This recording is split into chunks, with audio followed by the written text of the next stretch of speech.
Salut à tous, ça y est, le Level 5 Vision est enfin sorti en septembre, le 24 septembre 2024, et aujourd'hui je vais capituler tout ce qui a été annoncé de plus gros sur ce Level 5 Vision. Pour commencer, nous avions Fantasy Life I, The Girl Who Steal Time, donc qui sortira exclusivement sur Nintendo Switch en avril 2025. Donc on a eu l'introduction d'une vaste zone en monde ouvert, offrant une plus grande liberté d'exploration. Ensuite, nous avons eu Professor Layton and the New World of Steam. On a eu de nouvelles images, un vrai gameplay sur le jeu.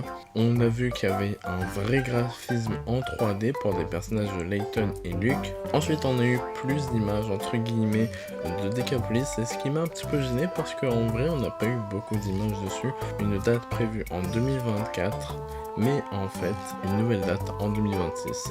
Cette décision s'explique par l'ambition d'améliorer davantage le contenu et les systèmes de jeu, notamment pour assurer une immersion totale dans un monde ouvert.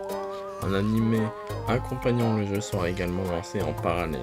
Ensuite, on a eu des nouvelles images et de nouveaux contenus pour Inazuma Eleven qui nous a beaucoup fait plaisir. C'est-à-dire qu'il va y avoir du nouveau contenu, il va y avoir des vidéos animées, il va y avoir aussi le choix de faire son personnage et de créer son monde. En fait, ça sera son monde comme à la Animal Crossing un peu, mais voilà.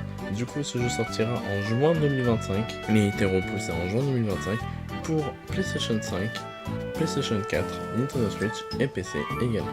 Ensuite, on a eu une grande nouvelle à la suite de Inazuma Eleven.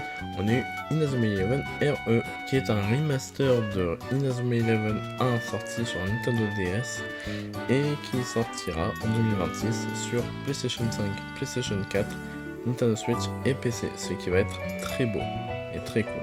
Ensuite, on a eu une annonce qu'on attendait tous, un spin-off de Yokai Watch. Alors, on ne sait pas ce que c'est, mais on pense que c'est un Yokai Watch, un nouveau Yokai Watch qui s'appellera Holy Horror Mansion, qui est une autre nouveauté intrigante développée par Level 5. Ce RPG de type Ghostcraft au style cross-média semble puiser une forte inspiration dans l'univers de Yokai Watch, notamment à travers l'apparition d'un fantôme qui rappelle Whisper, célèbre compagnon de la série.